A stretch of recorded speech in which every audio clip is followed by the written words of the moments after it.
नमस्कार, आप देख रहे हैं नेक्स्ट 9 न्यूज नेशन। मैं हूं आपके साथ नेहा।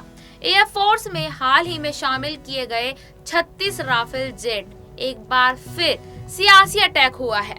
फ्रांस की मैगजीन मीडियापोर्ट की तरफ से हुए कथित खुलासों के बाद कांग्रेस ने एक बार फिर भाजपा सरकार पर हमला बोला है। कांग्रेस प्रवक्ता पवन खेड़ा ने कहा, केंद्र सरकार द्वारा राफेल डील में भ्रष्टाचार, रिश्वत और मिलीभगत को दफनाने के लिए ऑपरेशन कवर अप एक बार फिर उजागर हो गया है। इस पर पलटवार करते हुए भाजपा प्रवक्ता संबित पात्रा ने मीडियापोर्ट की रिपोर्ट का ही हवाला देते हुए कांग्रेस पर राफेल डील में कमीशन लेने का आरोप लगाया है। पात्रा ने कहा, राफेल में कमीशन का पूरा मामला 2007 से 2012 के बीच हुआ।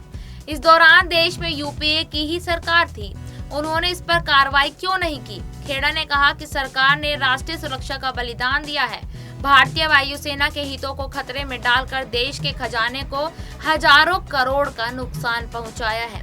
इस पर पात्रा ने कहा कि रिपोर्ट में एक बिचौलिए सुषेण गुप्ता के नाम का जिक्र है। चौंकाने वाली बात तो ये है कि गुप्ता वही बिचौलिया है जिसका नाम अगस्ता वेस्टलैंड घोटाले में भी सामने आया था।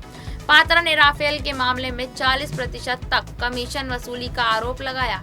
इधर कांग्रेस ने कहा कि राफेल घोटाला तथा कथित 60 से 80 करोड़ के कमीशन का नहीं है, यह सबसे बड़ा रक्षा घोटाला है।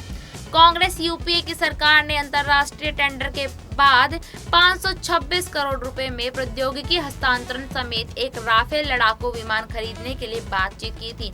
मोदी सरकार ने बिना टेंडर के वही राफेल विमान 1670 करोड़ में खरीदा।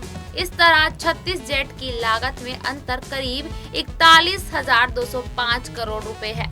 कांग्रेस के आरोपों पर पलटवार करते हुए पात्रा ने कहा कि 10 साल तक भारतीय वायुसेना के पास फाइटर एयरक्राफ्ट नहीं थे।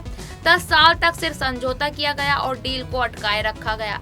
ये समझौता सिर्फ कमीशन के लिए अटकाए रखा गया। ये समझौता एयरक्राफ्ट के लिए नहीं हो रहा था, बल्कि कमीशन के लिए हो रहा था। ऐसी और खबरों के लिए बने रहिए नेक्स्ट 9 न्यूज नेशन के साथ। धन्यवाद।